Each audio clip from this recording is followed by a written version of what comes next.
My name is Lana Geich, and I am here with Karla, and she is a lifestyle and fitness coach. She works to help her clients work on their mindset, nutrition, and exercise. She's based out of Edmonton, Alberta, in Canada, but she works with all of her clients online, which is a treat for all of us because if anyone wants to work with her, certainly she can be consulted.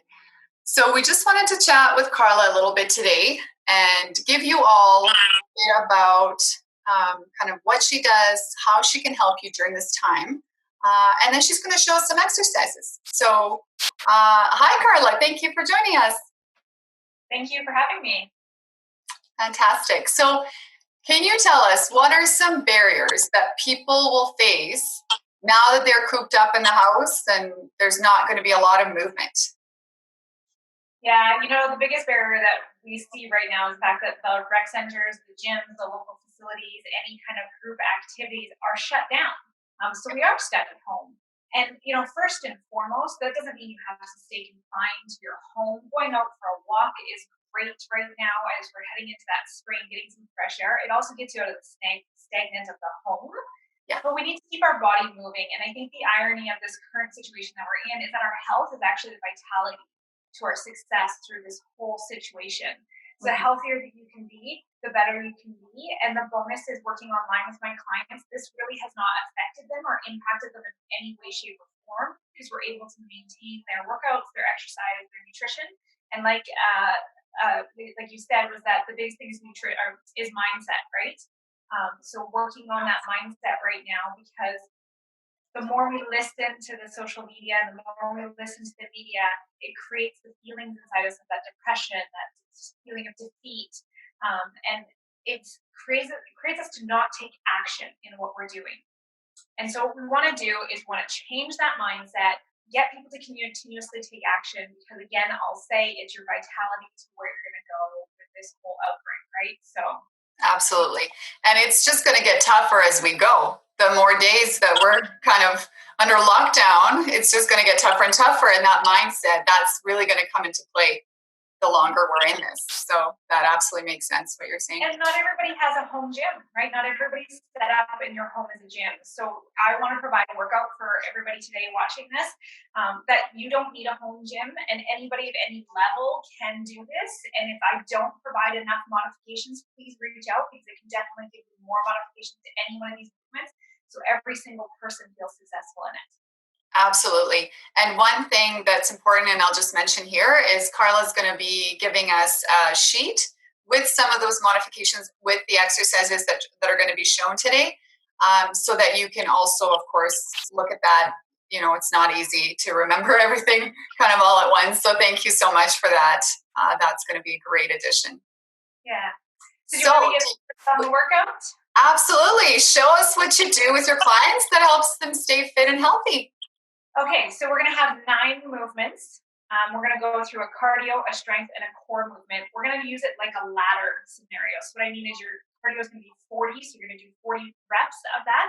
Your strength is going to be 20, so 30, and then your core is going to be 20, so 40, 30, 20, so going down the ladder. You can repeat this as many times as you want. So I say to some of my clients, go down the ladder and then go back up the ladder. Pace yourself, so it's not a time. So if you don't have to do all 40 at once, you can take a break as you need to, and I can demo that. And then just work within your level is really the key and the importance here, okay? All right, so let's get started. The first move I like to always start with is jumping jacks just to warm up the body. The warm-up is super important, and we don't really have a lot of time for that today, but always just moving the body. But we're going to start with jumping jacks. So what are jumping jacks? Just simply out and in, right?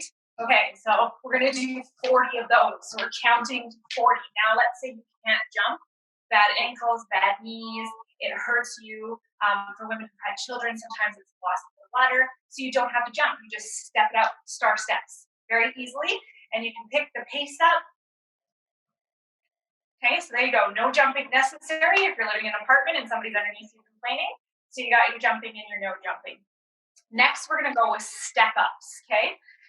So if you have stairs at home, great. If you don't, then you can find a stool at home. Or if you want to go, really good challenge, Everybody has a kitchen chair. I know that. So again, I said that this was 30. We're going to do 30 per leg. So we have 2 legs, unfortunately. You brought both your legs with you today, so we're going to do both of them. So it's just going to be a step up. Keep that right leg up there and back down. Up and back down. Switching. Up. Up. Feel the burn. If you have stairs at home, use your stairs. They're a smaller step, easier. Yeah. Put the stool against the wall if you're concerned about your knees or concerned on any way, shape, or form on that. Again, if you're ready to challenge yourself, go to your chair. Go for that bigger step.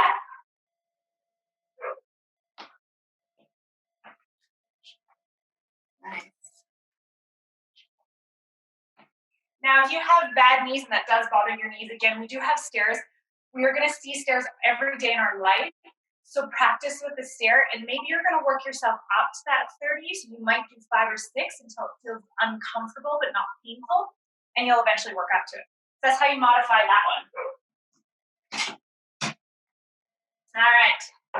Last but not least, for the first sequence, is we're going to go into our core moves. So I call them elbows to knees. So you get down on the mat. All right. Feet are going to be up in the air already. Hands behind the head. Core down, so rib cage down, so you don't see my rib cage poking out, rib cage down. And we're going to try and get our elbows to touch our knees. Okay, so elbows, knees. You can bring your knees in and touch as much as you can. Now the whole time you're trying to keep that core straight and flat on the mat and not arching. When you're starting to arch, that's going to be bad for your spine. So we want to be careful of that. Okay?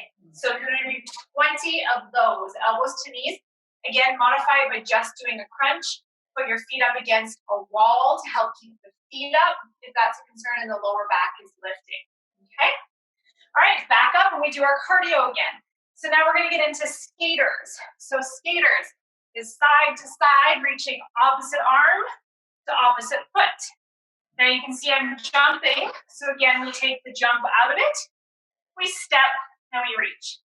Now when we're bending over, we want to be careful of our back. Nice, good core, right? So we don't be sloppy. Good, nice, rounded.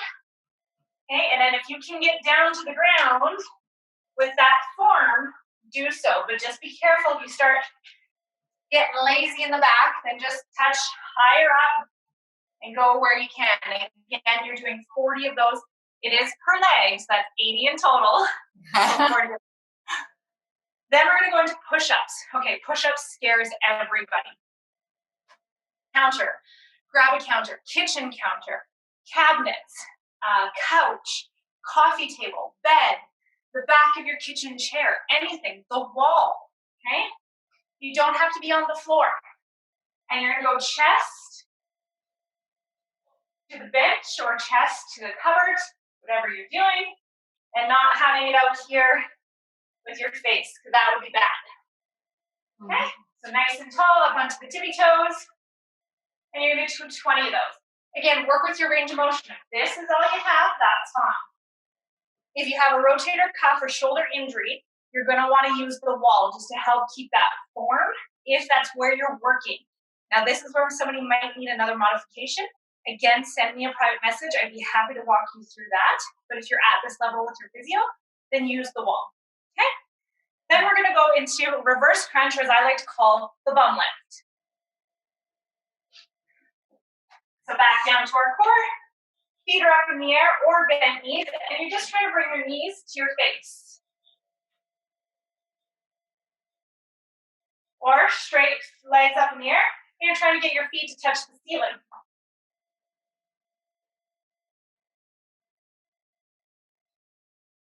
Okay, 20 of those. Now again, if you find that your back is hurting, then feel free to put your feet up against a wall, so when you come back down, you don't allow that arch to happen. Okay. All right, back up, cardio time. Last set, high knees. Good old high knees, all right? Now, how do we modify that? Just step it out. Use those hands so that your knees are getting high, because we can do this, and that's not doing any good. We want to feel that core and pull that leg up. Okay, so 40 of those. Again, you've got 2 legs, so that's 80 in total. Then we're going to go into squats. So we're going to go back to the lower body strength. I like to use a chair, especially if you've got sore knees. I promise you, you sit on the toilet, you sit on the couch, you sit in your car, you can squat. Okay, so take away the idea that you can't. And I know that sometimes our doctors will tell us not to squat. What they actually mean is to not load ourselves. We're not going to load ourselves with a barbell. We're not going to have a bunch of weights on us. We're just going to simply do what we do every single day. We sit. Okay, so use the chair. Sit on the chair, stand back up. Sit on the chair, stand back up. Use a wall if you need to or a countertop to help yourself. But if this is already a struggle, this is going to help you. Okay, so it's something that you do need to work on. Mm-hmm. Now, if you're good to go, then it's just a squat pulse. So I'm going to ask you to add 3 pulses. 1, 2, 3. Stand back up, squeeze the bum. 1, 2, 3. Stand back up, squeeze the bum. That's 2. 1, 2, 3. Stand back up, squeeze the bum. Okay, so remember 30 of those. What I see a lot, though, is this. Okay, so I'm not doing anything. I just stand back up and squeeze that bum. Get everything involved, all right? Back down to the core, last but not least. Bicycle. So for safety on the back, I like to keep the feet on the floor and your feet flat. So only the heels on the floor, not the whole foot, the heels. Then you're going to reach and twist. Back to center. Twist. Center. Just keeping that back safe. Whereas I find if we do a traditional bicycle where the legs are hanging out there, the back is going to arch, and a lot of people feel the pain in the lower back. Yeah. So keep your heels planted. It's easier, safer to work on that core, and keep the back flat. 20 of those. All right, that was simple enough for your workout for today. So again, it was 9 movements. 40 reps for your cardio. If you have 2 legs, then it's 80 in total. 30 for your strength. When we did our step-ups, it was 30 for legs, so it is 60 total step-ups. And 20 for each core movement. I'll make sure that you guys get a list of that so that you know exactly what they are to each movement. And again, if you need another modification, happy to help. Awesome. Thank you so much for teaching us. I mean, they're simple, but I could just see that you will feel the burn if you do it. And so this seems like a total body workout as well. So what are your recommendations in terms of how frequently in a week one would do this? How often? You know, for something like this is where I'd recommend people do this twice a week for strength, and then 3 days of cardio. Now, when I say cardio, we're just talking about getting your heart rate up. This is a great time to go for that walk. Maybe you're a jogger. If you have a bicycle at home or elliptical, and doing 30 minutes of cardio with intent, right? So getting that heart rate up and doing something like that and moving. So about, I always say about 5 days of intentional movement, 3 of them cardio, 2 of them being strength. And then maybe next month you mix it up where you do 3 strength and 2 cardios. But in the beginning, let's just do twice a week. Nice. Okay. Thank you.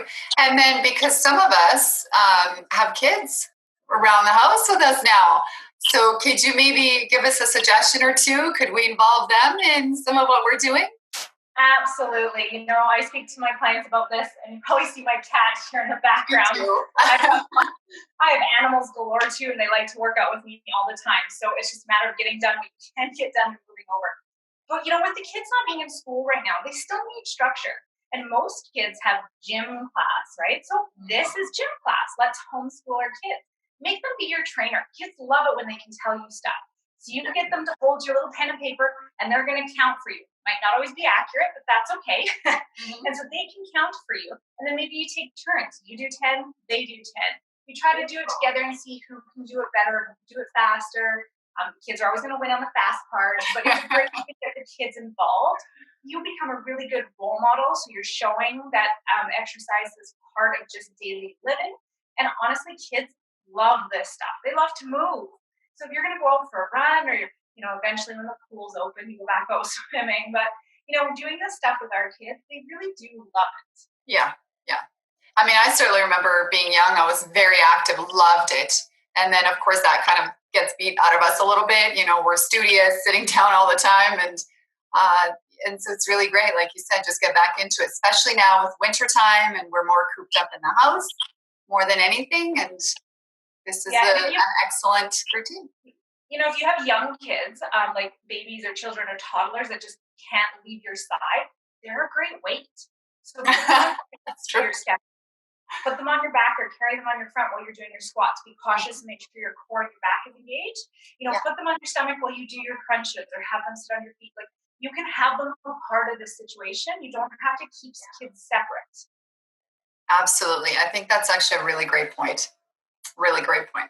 Find a way to do it safely. And we couldn't do it for the purpose of this demonstration, but I'm sure you can maybe even add some, if you do have some suggestions, maybe to that piece of paper that you're going to give to us, just to, obviously, safety is number one for all parties involved. So this was so much fun. Thank you so much for showing us.